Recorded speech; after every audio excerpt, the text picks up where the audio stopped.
So I'm Holly McLellan. I work with the Colville Tribes, and I am the project manager for our Northern Pike Suppression project in Lake Roosevelt. And I want to just acknowledge my coworker, Shay Jasper. She works a ton with me. So Lake Roosevelt, it was created by Grand Coulee Dam, and this picture. Okay, yeah, so Lake Roosevelt created by Grand Coulee Dam, which is this dam right here, and there's a picture of it. It's the mother dam on the Columbia River.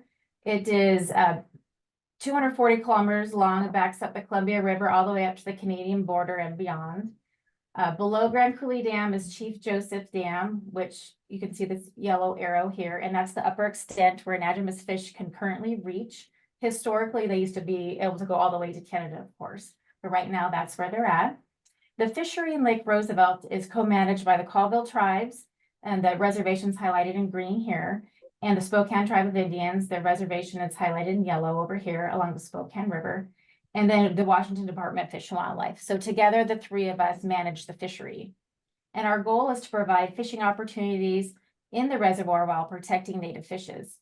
And together, the tribes and state invest over $8 million into Lake Roosevelt fishery every year through restoration activities, hatchery trout, net pin releases, and hatchery kokanee programs. And the fishery provides an estimated economic input of over $16 million into local economies that surround the reservoir. So it's very important that we protect our fisheries. The Lake Roosevelt fish community is made up of 16 native fishes, 2 ancient species, which include the burbot, which is down here on the bottom, and then the white sturgeon over here. And for those of you who don't know, the white sturgeon has been around for millions of years, back when the dinosaurs were around. So it's really important that we ensure that these species continue into the future. We also have 2 genetically unique salmonids, this red band rainbow trout on the picture on the top, and then the kokanee salmon here. We also have non-native fishes, including walleye and smallmouth bass, and then Northern Pike came on the scene around 2008 and 2012. Northern Pike. Within North America, pike are native to the Midwest and large parts of Canada and Alaska. Numerous introductions over the past 50 years have increased their distribution throughout the country. Here in the upper Columbia River, Northern Pike were illegally introduced in the Flathead system in Montana back in the 70s, and then back in the 1950s, the Blackfoot and Clarkfoot Fork River had illegal introductions. And then over time, the Northern Pike spread down the systems. They were also illegally introduced in the Coeur d'Alene system over here in Idaho in the 70s, and they have also spread slowly down the Spokane River. In 2004, they really exploded in the Pend Oreille system, which is this section of Idaho and then into Washington. So the Clark Fork River runs down through Idaho, and then the Pend Oreille River runs north. I think Nick Bean from the Kalispel tribe gave a talk on Northern Pike in this section of the river a few weeks ago. And then Northern Pike by 2009 had spread up into Canada and to just below Keelyside Dam. And then of course, then they came back down, and now they're going down into Lake Roosevelt. And around 2011, they had spread to the upper section of Roosevelt. And by 2017 and into 19, they had spread all the way down to 10 kilometers upstream of Grand Coulee Dam. So why are Northern Pike so bad? Northern Pike have disrupted ecosystems and fisheries in most of the western United States. They cause the elimination of multiple native prairie minnows in Montana. They prey heavily on west slope cutthroat trout and bull trout in the upper Flathead in Montana and Coeur d'Alene River systems. They cause the elimination of native salmonids in Alaska. And they can prey on fish 75% of their body size. As you can see some of the pictures over here, here's a red band trout in this pike stomach and a wild kokanee that was caught in this one. So this 26-pound female was 44 inches long and had about 127,000 eggs inside of her. And these fish can consume 3 times their body weight per year. The voracity of pike has long been known. 2,500 pike can consume up to 112 tons of fish in a year. They're opportunistic hunters, and they use an ambush style of feeding. And they prefer soft finned fishes such as salmonids, but they'll feed on almost anything, including frogs, ducks, leeches, crayfish, mice, bats, and most other fish. see this picture over here in Lake Roosevelt, the Spokane tribe collected a pike that had a bat in its stomach. And then this 19-inch pike, or this pike over here, this 21.6-pound female pike, had a 19-inch burbot and a 16-inch walleye in its stomach. And this small 16-inch northern pike had 11-inch hatchery rainbow trout in its stomach. So as you can see, they're very voracious and they eat a lot. So because of this, in Lake Roosevelt, we had to work up a plan. And so around 2015, when the fish started expanding and exploding in Roosevelt, we made up a technical team with our co-managers, and we wrote this Northern Pike suppression and monitoring plan. And within this plan, we had suppression activities, research and monitoring, and preventive measures, as well as public outreach. And I know it was talked to you about earlier about how you have to have research within your suppression plans. It is very important, and it is hard to get research funded. But what we did was we proposed 80% of our funding for suppression, 20% for monitoring, and within the monitoring, we had our public outreach. And it was also talked about how there's flowering rush removal happening along Lake Roosevelt, which is very important. And we did do some of this work in the Okanagan as well, because Northern Pike prefer to spawn on flowering rush in the spring. It's one of the only flowers that have any leaves available during their spawning period. And it's an invasive plant, of course. So it is great that there's others working hard to remove this flower because it helps stop Northern Pike expansion. But funding a program can be quite daunting. So in 2015-16, it took us a little bit of time to establish our program. There was no funding for this. And as you can see in 2015-16, this is when we had the explosion of Northern Pike spreading through Lake Roosevelt at a rapid rate. And around 2017 is when we started to get our funding up, and we were fully funded by 2019. But it took us partnering with multiple agencies, which is very important for any large program like this. At BIA, National Park Service, the PUDs, Bonneville Power Administration, and internally the Colville Tribe. So took all of these agencies combined to help us fund our program. So since 2015, the Colville Tribes have spent over $5.5 million combating Northern Pike, and our mean annual program is about $600,000. And we need that level to operate successfully every single year. So since 2015, together with the co-managers, we've really removed almost 20,000 Northern Pike from Lake Roosevelt, mostly in the upper section. These red dots are the highest densities where we target the most. And then, but we've had this increase, the slow creep, we call it, down Roosevelt the past few years, and we're kind of concerned about that. There's a lot of us putting a lot of effort in this middle section. But we also spend a lot of time down here, and these red X's are empty nets that have been set, even all the reservoir below Grand Coulee. And it's really important to get out into this area, even though we have low catch rates. But we did catch one right here in the San Poil arm of Lake Roosevelt.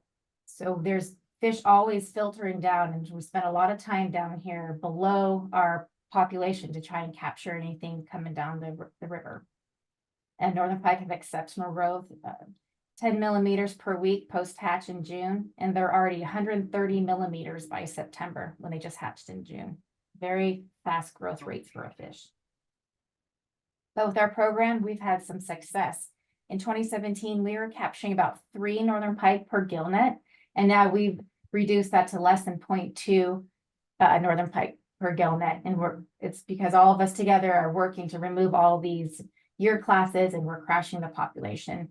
And we're very excited for the future because we think we have a hold on this population pretty good. And we have a goal of less than 4 pike for every 10 nets set. Another thing we've been doing together is the Lake Roosevelt All Hands on Deck survey. So Northern Pike spawn in the spring, and it's important to get out before they spawn and create the next year class. And so we have this large 2-week push where we set over 600 gill nets in 2 weeks. The multiple agencies from all around come and help us with this survey.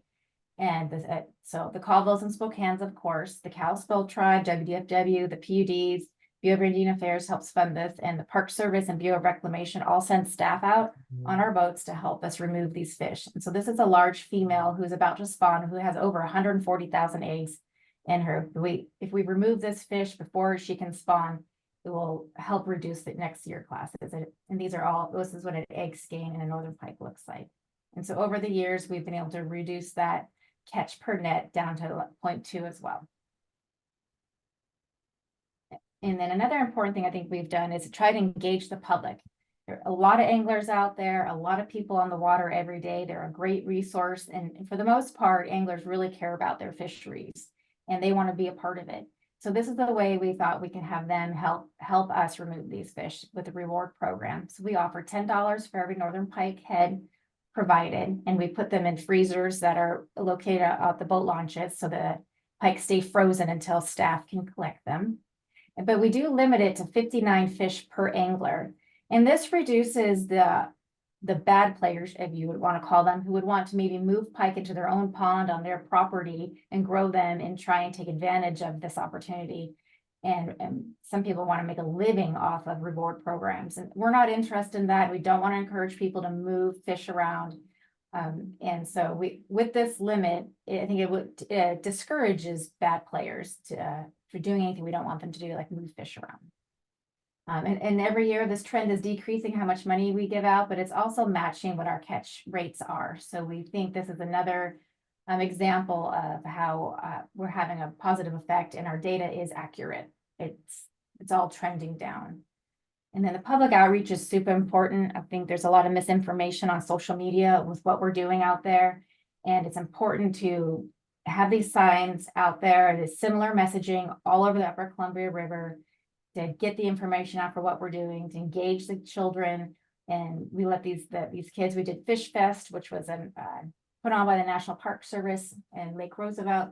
Let the kids climb all over our boats, touch the nets. We had this cooler had a dead pike in it so they can actually touch it and see what it looks like. And it's an opportunity to engage their parents too, who have a lot of questions about what we do because they see our boats out there and they're not quite sure what we're doing. So it's very important to take time to engage the public. About 3 minutes.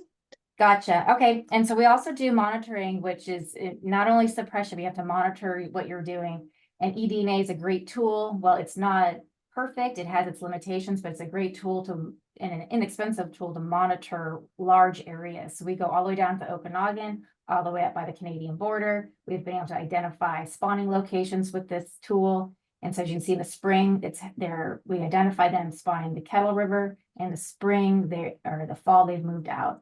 So we know they're moving in to spawn and moving out to rear. So it helps us with our suppression plans. And regional response, I just want to point out that we have the Okanagan Nation, Sinixt First Nations in Canada working hard to remove pike up here. We have the Kalispel tribe working hard in Pend Oreille, the Coeur d'Alene tribe working hard in Coeur d'Alene Lake, and Idaho Fish and Game has reduced no restrictions on harvest of pike in the Coeur d'Alene or the Pend Oreille system. WDFW does extra effort in Long Lake or Lake Spokane. And of course, Spokane tribe and the Colville tribe work on Lake Roosevelt, and we extended down into Rufus. So it's a regional push, and it's the only way this is working is if we all work together. So some of our lessons learned, we have the coordination team, this Northern Pike Regional Northern Pike Coordination Forum occurs about once a year, and there's over 100 participants from all the Western states, and it's a great way to get out information. We have our local technical team of experts where we talk about our research and different ideas and different ways to approach this to make sure we're working together. Then the public outreach, kind of talked about that, plus the newspaper articles and radio articles are important to reach all the different user groups. And then collaborative research, and it's important to answer questions. We have to identify the spawning locations with that eDNA. It's important to remove these females. eDNA monitoring I talked about. We also have a DNA database that we developed with multiple partners from all over the United States and Alaska that has all the pike populations in it. And so when there's new populations found, like there was some over in the San Juan Islands, a pike were detected on one of the islands over there, they're able to take a tissue sample and run it through this database to see where it was coming from. Because our pike are different than pike in the Midwest and then some other pike on the west side. So this is another tool that's available to all partners or all agencies. And of course, rapid response plans need to be developed, and they have been. We've done 2 of them so far. And we'll hopefully develop more for each specific region. And we're working hard to protect the Lake Roosevelt fishery as well as all the downstream fisheries so that no one else has to deal with this problem. And so, but many thanks. It takes all these agencies and more to help us work hard to achieve our goal.